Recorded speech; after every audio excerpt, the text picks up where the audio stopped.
नमस्कार। कथा कहानी काव्य में आपका स्वागत है। आइए हमारे साथ इस साहित्यिक सफर पर। मेरा नाम है मनीषा और हमारी आज की कहानी है मुंशी प्रेमचंद की कहानी सुहाग का शव। मध्य प्रदेश के एक पहाड़ी गांव में एक छोटे से घर की छत पर एक युवक मानो संध्या की निस्तब्धता में लीन बैठा था। सामने चंद्रमा के मलिन प्रकाश में ऊदी पर्वतमालाएं अनंत के स्वप्न की भांति गंभीर, रहस्यमय, संगीतमय, मनोहर मालूम होती थी। उन पहाड़ियों के नीचे जलधारा की एक रौप्य रेखा ऐसी मालूम होती थी मानो उन पर्वतों का समस्त संगीत, समस्त गांभीर्य, संपूर्ण रहस्य इसी उज्जवल प्रवाह में लीन हो गया हो। युवक की वेशभूषा से प्रकट होता था कि उसकी दशा बहुत संपन्न नहीं है। हाँ, उसके मुख से तेज और मनस्विता झलक रही थी। उसकी आंखों पर ऐनक न थी, न मूछें मुंडी हुई थी, न बाल संवारे हुए थे। कलाई पर घड़ी न थी। यहाँ तक कि कोट की जेब में फाउंटेन पेन भी न था। या तो वह सिद्धांतों का प्रेमी था या आडंबरों का शत्रु। युवक विचारों में मौन उसी पर्वतमाला की ओर देख रहा था कि सहसा बादल की गरज से भयंकर ध्वनि सुनाई थी। नदी का मधुर गान उस भीषण नाद में डूब गया। ऐसा मालूम हुआ मानो उस भयंकर नाद ने पर्वतों को भी हिला दिया है। मानो पर्वतों में कोई घोर संग्राम छिड़ गया है। यह रेलगाड़ी थी जो नदी पर बने हुए पुल से चली आ रही थी। एक युवती कमरे से निकलकर छत पर आई और बोली, आज अभी से गाड़ी आ गई? इसे तो आज ही वैर निभाना था। युवक ने युवती का हाथ पकड़कर कहा, प्रिय, मेरा जी चाहता है कहीं न जाऊं। मैंने निश्चय कर लिया है। मैंने तुम्हारी खातिर से हामी भर ली थी, पर अब जाने की इच्छा नहीं होती। 3 साल कैसे कटेंगे? युवती ने कातर स्वर में कहा, 3 साल के वियोग के बाद तो फिर जीवन पर्यंत कोई बाधा न खड़ी होगी। एक बार जो निश्चय कर लिया है उसे पूरा ही कर डालो। अनंत सुख की आशा में मैं सारे कष्ट झेल लूंगी। यह कहते हुए युवती जलपान लाने के बहाने से फिर भीतर चली गई। आंसुओं का आवेग उसके काबू से बाहर हो गया। इन दोनों प्राणियों के वैवाहिक जीवन की यह पहली ही वर्षगांठ थी। युवक बंबई विश्वविद्यालय से एमए की उपाधि लेकर नागपुर के एक कॉलेज में अध्यापक था। नवीन युग की नई नई वैवाहिक और सामाजिक क्रांतियों ने उसे लेशमात्र भी विचलित न किया था। पुरानी प्रथाओं से ऐसी प्रगाढ़ ममता कदाचित वृद्धजनों को भी कम होगी। प्रोफेसर हो जाने के बाद उसके माता पिता ने इस बालिका से उसका विवाह कर दिया था। प्रथा अनुसार ही उस आंख मिचौली के खेल में उन्हें प्रेम का रत्न मिल गया। केवल छुट्टियों में यहाँ पहली गाड़ी से आता और आखिरी गाड़ी से जाता। ये 2-4 दिन मीठे स्वप्न के समान कट जाते थे। दोनों बालकों की भांति रो रो कर विदा होते। इसी कोठे पर खड़ी होकर वह उसको देखा करती जब तक निर्दयी पहाड़ियां उसे आड़ में न ले लेती। पर अभी साल भी न गुजरने पाया था कि वियोग ने अपना षड्यंत्र रचना शुरू कर दिया। केशव को विदेश जाकर शिक्षा पूरी करने के लिए एक वृत्ति मिल गई। मित्रों ने बधाइयां दी। किसके ऐसे भाग्य हैं जिसे बिना मांगे सौभाग्य निर्माण का ऐसा अवसर प्राप्त हो। केशव बहुत प्रसन्न था। वह इसी दुविधा में पड़ा हुआ घर आया। माता पिता और अन्य संबंधियों ने इस यात्रा का घोर विरोध किया। नगर में जितनी बधाइयां मिली थी, यहाँ उससे कहीं अधिक बाधाएं मिली। किंतु सुभद्रा की उच्चाकांक्षाओं की सीमा न थी। वह कदाचित केशव को इंद्रासन पर बैठा हुआ देखना चाहती थी। उसके सामने तब भी वही पति सेवा का आदर्श होता था। वह तब भी उसके सिर में तेल डालेगी, उसकी धोती छांटेगी, उसके पांव दबाएगी और पंखा झलेगी। उपासक की महत्वाकांक्षा उपास्य ही के प्रति होती है। वह उसको सोने का मंदिर बनवाएगा, उसके सिंहासन को रत्नों से सजाएगा, स्वर्ग से पुष्प लाकर भेंट करेगा, पर वह स्वयं वही उपासक रहेगा। जटा के स्थान पर मुकुट या कौपीन की जगह पीतांबर की लालसा उसे कभी नहीं सताती। सुभद्रा ने उस वक्त तक दम न लिया जब तक केशव ने विलायत जाने का वादा न कर लिया। माता पिता ने उसे कलंकनी और न जाने क्या क्या कहा, पर अंत में सहमत हो गए। सब तैयारियां हो गई। स्टेशन समीप ही था। यहाँ गाड़ी देर तक खड़ी रहती थी। स्टेशनों के समीपस्थ गांव के निवासियों के लिए गाड़ी का आना शत्रु का धावा नहीं, मित्र का पदार्पण है। गाड़ी आ गई। सुभद्रा जलपान बनाकर पति का हाथ धुलाने आई थी। इस समय केशव की प्रेम कातर आपत्ति ने उसे एक क्षण के लिए विचलित कर दिया। हाँ, कौन जानता है 3 साल में क्या हो जाए। मन में एक आवेश उठा। कह दूं, प्यारे मत जाओ, थोड़ा ही खाएंगे, मोटा ही पहनेंगे, रो रो कर दिन तो ना कटेंगे। कभी केशव के आने में 1 आधा महीना लग जाता था तो वह विकल हो जाया करती थी। यही जी चाहता था उड़कर उनके पास पहुंच जाऊं। फिर ये निर्दयी 3 वर्ष कैसे कटेंगे। लेकिन उसने कठोरता से इन निराशाजनक भावों को ठुकरा दिया और कांपते कंठ से बोली, जी तो मेरा भी यही चाहता है।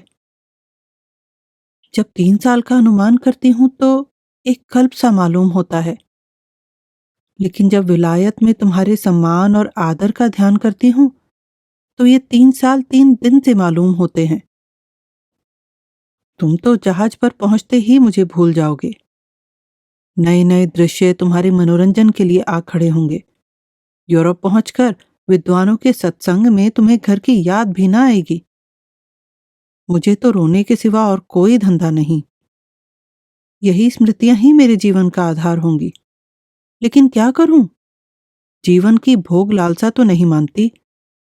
फिर जिस वियोग का अंत जीवन की सारी विभूतियां अपने साथ लाएगा, वह वास्तव में तपस्या है। तपस्या के बिना तो वरदान नहीं मिलता। केशव को भी अब ज्ञात हुआ कि क्षणिक मोह के आवेश में सौभाग्य निर्माण का ऐसा अच्छा अवसर त्याग देना मूर्खता है। खड़े होकर बोले, रोना धोना मत, नहीं तो मेरा जी ना लगेगा।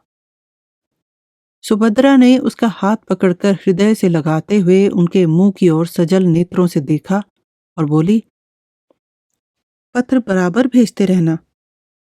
सुभद्रा ने फिर आंखों में आंसू भरे हुए मुस्कुरा कर कहा, देखना विलायती मिसों के जाल में न फंस जाना। केशव फिर चारपाई पर बैठ गया और बोला, तुम्हें यह संदेह है तो लो, मैं जाऊंगा ही नहीं। सुभद्रा ने उसके गले में बाहें डालकर विश्वासपूर्ण दृष्टि से देखा और बोली, मैं दिल लगी कर रही थी। अगर इंद्रलोक की अप्सरा भी आ जाए तो आंख उठाकर ना देखूं। ब्रह्मा ने ऐसी दूसरी सृष्टि की ही नहीं। बीच में कोई छुट्टी मिले तो एक बार चले आना।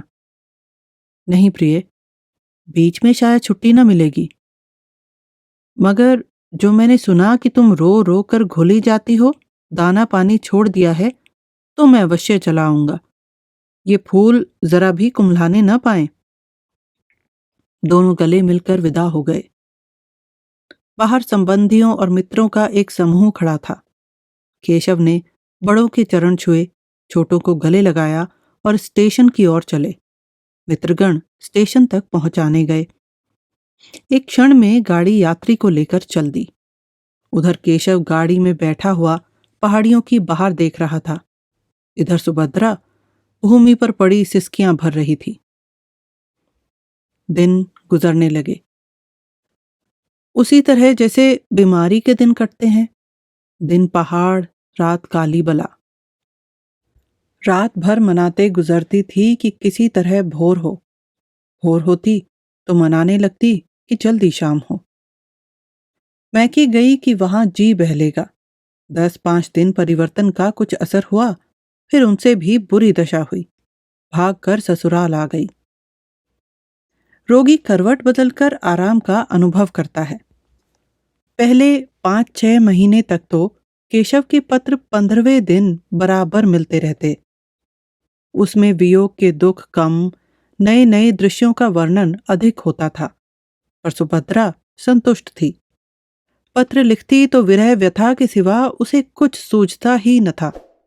कभी कभी जब जी बेचैन हो जाता तो पछताती कि व्यर्थ जाने दिया, कहीं एक दिन मर जाऊं तो उनके दर्शन भी ना हो। लेकिन छठे महीने से पत्रों में भी विलंब होने लगा। कई महीने तक तो महीने में एक पत्र आता रहा, फिर वह भी बंद हो गया। सुभद्रा के 4-6 पत्र पहुंच जाते तो एक पत्र आ जाता, वह भी बेदिली से लिखा हुआ, काम की अधिकता और समय के अभाव के रोने से भरा हुआ। एक वाक्य भी ऐसा नहीं जिससे हृदय की शांति हो, जो टपकते हुए दिल पर मरहम रखे। हाँ, आदि से अंत तक प्रिय शब्द का नाम नहीं। सुभद्रा अधीर हो उठी। उसने यूरोप यात्रा का निश्चय कर लिया। वह सारे कष्ट सह लेगी, सिर पर जो कुछ पड़ेगी सह लेगी। केशव को आंखों से देखती रहेगी। वह इस बात को उनसे गुप्त रखेगी, उनकी कठिनाइयों को और न बढ़ाएगी, उनसे बोलेगी भी नहीं। केवल उन्हें कभी कभी आंख भरकर देख लेगी। यही उसकी शांति के लिए काफी होगा। उसे क्या मालूम था कि उसका केशव उसका नहीं रहा। वह अब एक दूसरी ही कामिनी के प्रेम का भिखारी है। सुभद्रा कई दिनों तक इस प्रस्ताव को मन में रखे हुए सेती रही। उसे किसी प्रकार की शंका न होती थी। समाचार पत्रों के पढ़ते रहने से उसे समुद्री यात्रा का हाल मालूम होता रहता था। एक दिन उसने अपने सास ससुर के सामने अपना निश्चय प्रकट किया। उन लोगों ने बहुत समझाया, रोकने की बहुत चेष्टा की, लेकिन सुभद्रा ने अपना हट ना छोड़ा। आखिर जब लोगों ने देखा यह किसी तरह नहीं मानती तो राजी हो गए। मैके वाले समझाकर हार गए। कुछ रुपए उसने स्वयं जमा कर रखे थे, कुछ ससुराल में मिले। माँ बाप ने भी मदद की। रास्ते के खर्च की चिंता न रही। इंग्लैंड पहुंचकर वह क्या करेगी इसका अभी उसने कुछ निश्चय न किया। इतना जानती थी कि परिश्रम करने वाले को रोटियों की कहीं कमी नहीं रहती। विदा होते समय सास और ससुर दोनों स्टेशन तक आए।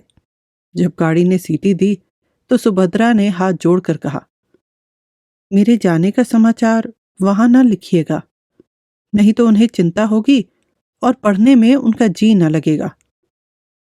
ससुर ने आश्वासन दिया। गाड़ी चल दी। लंदन के उस हिस्से में जहां इस समृद्धि के समय में भी दरिद्रता का राज्य है, ऊपर के एक छोटे से कमरे में सुभद्रा एक कुर्सी पर बैठी है। उसे आज आए 1 महीना हो गया। यात्रा के पहले उसके मन में जितनी शंकाएं थी सभी शांत होती जा रही हैं। बंबई बंदर में जहाज पर जगह पाने का प्रश्न बड़ी आसानी से हल हो गया। वह अकेली औरत न थी जो यूरोप जा रही हो। 5-6 स्त्रियां और भी उसी जहाज से जा रही थी। सुभद्रा को न जगह मिलने में कोई कठिनाई हुई न मार्ग में। यहाँ पहुंचकर और स्त्रियों से संग छूट गया। कोई किसी विद्यालय में चली गई, 2-3 अपने पतियों के पास चली गईं, जो यहाँ पहले आ गए थे। सुभद्रा ने इस मोहल्ले में एक कमरा ले लिया। जीविका का प्रश्न भी उसके लिए बहुत कठिन न रहा। जिन महिलाओं के साथ वह आई थी उनमें कई उच्च अधिकारियों की पत्नियां थीं। कई अच्छे अच्छे अंग्रेज घरानों से उनका परिचय था। सुभद्रा को 2 महिलाओं को भारतीय संगीत और हिंदी भाषा सिखाने का काम मिल गया।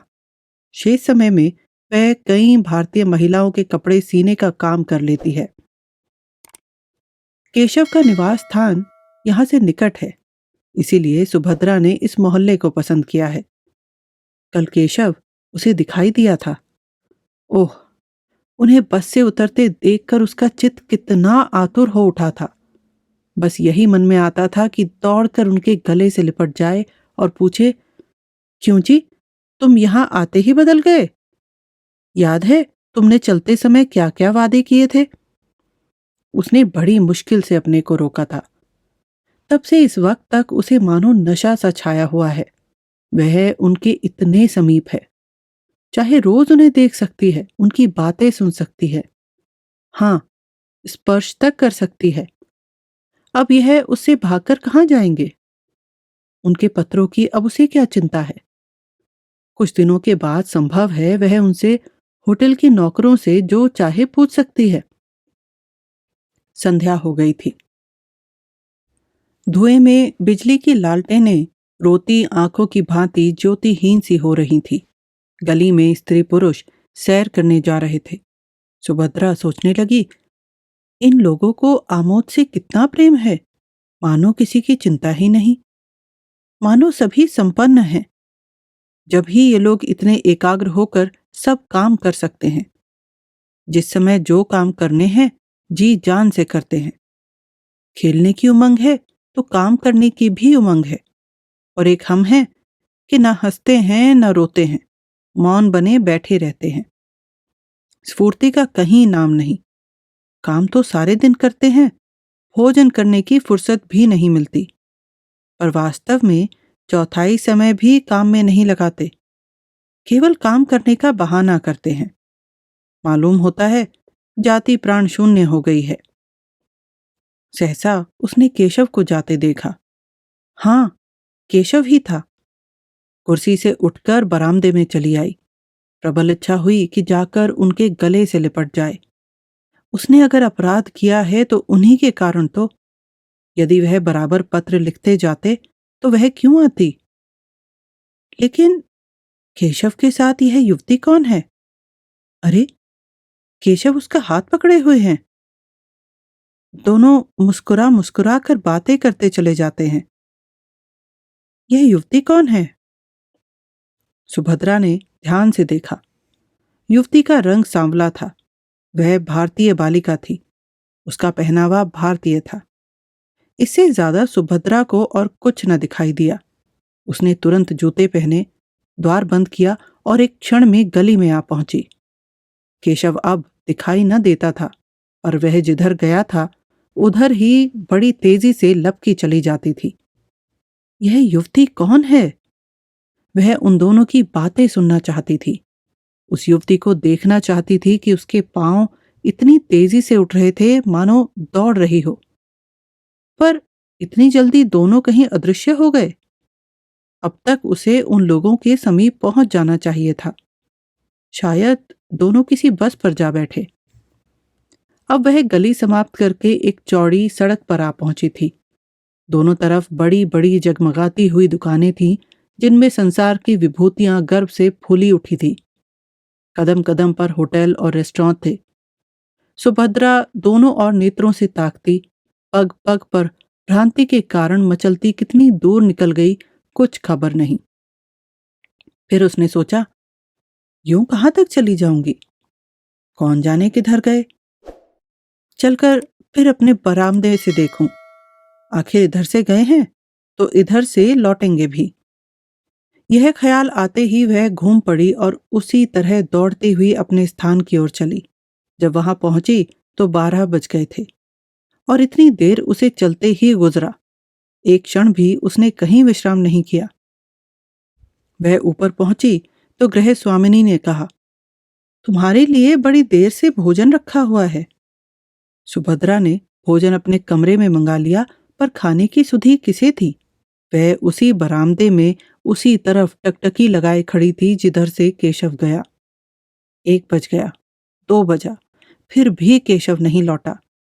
उसने मन में कहा, वह किसी दूसरे मार्ग से चले गए। मेरा यहाँ खड़ा रहना व्यर्थ है। चलूं, सो रहूं। लेकिन फिर ख्याल आ गया कहीं आ न रहे हों। मालूम नहीं उसे कब नींद आ गई। दूसरे दिन प्रातःकाल सुभद्रा अपने काम पर जाने को तैयार हो रही थी कि एक युवती रेशमी साड़ी पहने आकर खड़ी हो गई और मुस्कुराकर बोली, क्षमा कीजिएगा, मैंने आपको बहुत सवेरे कष्ट दिया। आप तो कहीं जाने को तैयार मालूम होती हैं। सुभद्रा ने एक कुर्सी बढ़ाते हुए कहा, हाँ, एक काम से बाहर जा रही थी।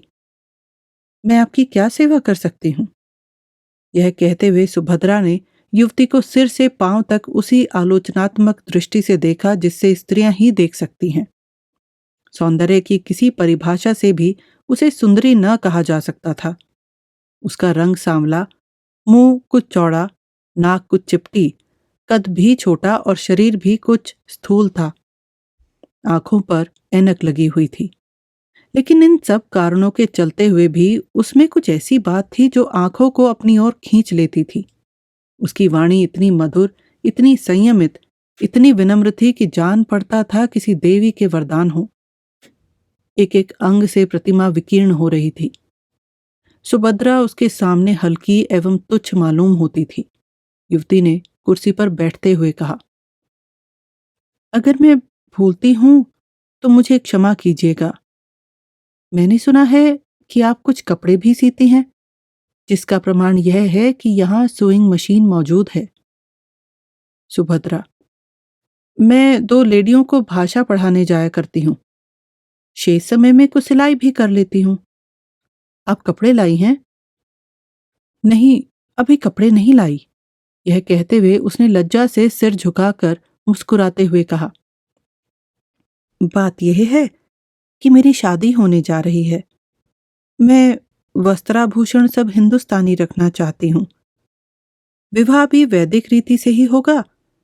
ऐसे कपड़े यहाँ आप ही तैयार कर सकती हैं। सुभद्रा ने हंसकर कहा, मैं ऐसे अवसर पर आपके जोड़े तैयार करके अपने को धन्य समझूंगी। वह शुभ तिथि कब है? युवती ने सकुचाते हुए कहा, वह तो कहते हैं इसी सप्ताह में हो जाए, पर मैं उन्हें टालती आती हूँ। मैंने तो चाहा था कि भारत लौटने पर विवाह होता, पर वे इतने उतावले हो रहे हैं कि कुछ कहते नहीं बनता। अभी तो मैंने यही कहकर टाला है कि मेरे कपड़े सिल रहे हैं, तो मैं आपके जोड़े बहुत जल्द दे दूंगी। मैं चाहती थी आप महीनों लगा देती। वाह, मैं शुभ कार्य में क्यों विघ्न डालने लगी। मैं इसी सप्ताह में आपके कपड़े दे दूंगी और उनसे इसका पुरस्कार लूंगी। युवती खिलखिलाकर हंसी। कमरे में प्रकाश की लहरें सी उठ गई। बोली, इसके लिए तो पुरस्कार वह देंगे, बड़ी खुशी से देंगे और तुम्हारे कृतज्ञ होंगे।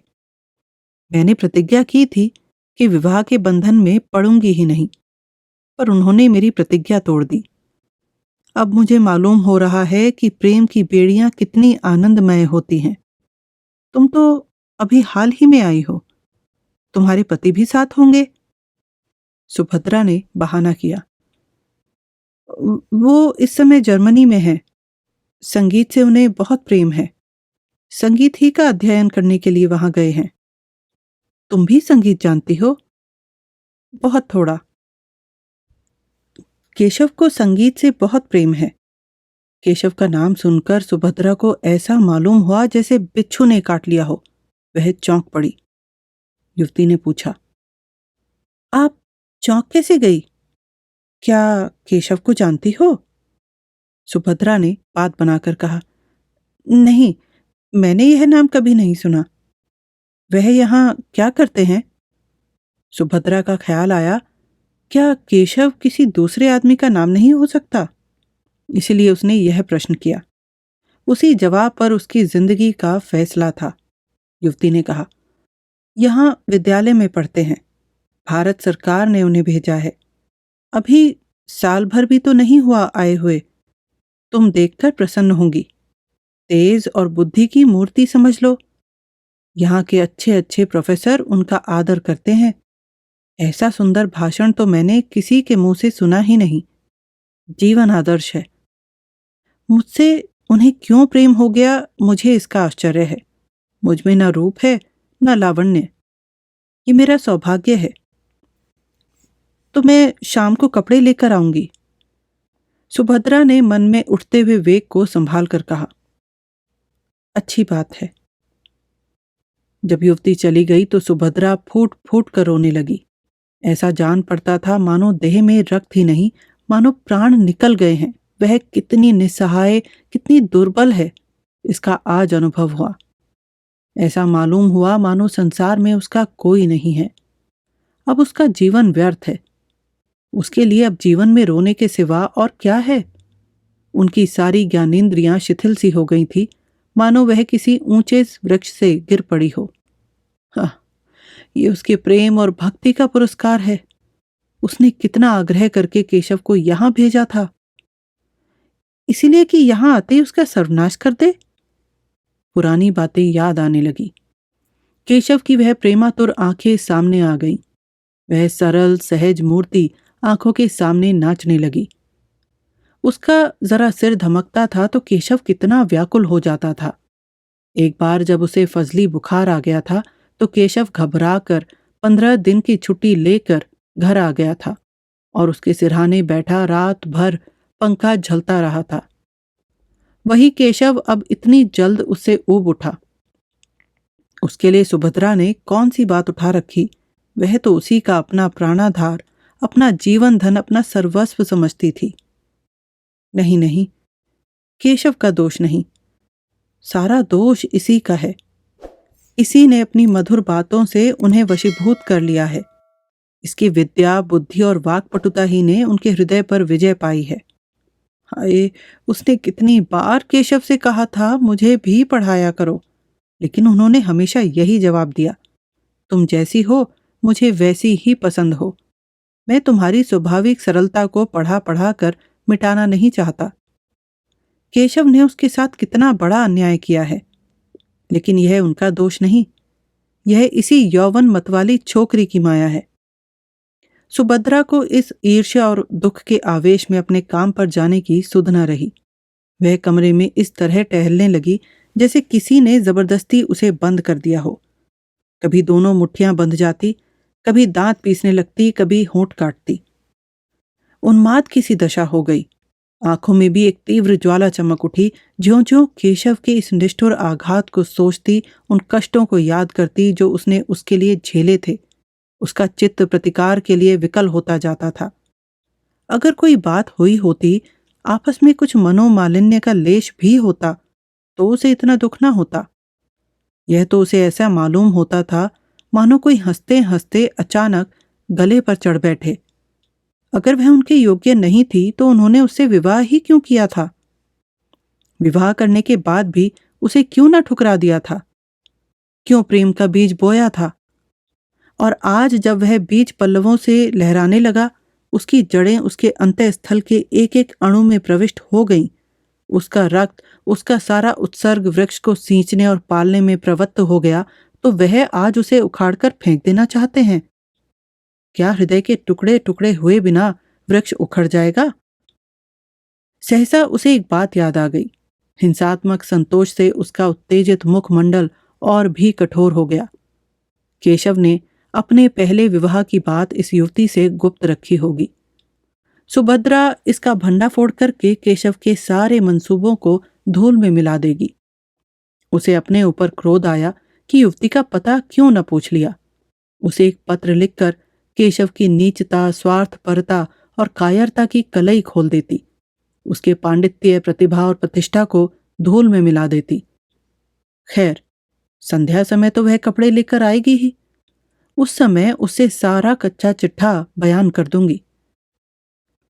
सुभद्रा दिन भर युवती का इंतजार करती रही।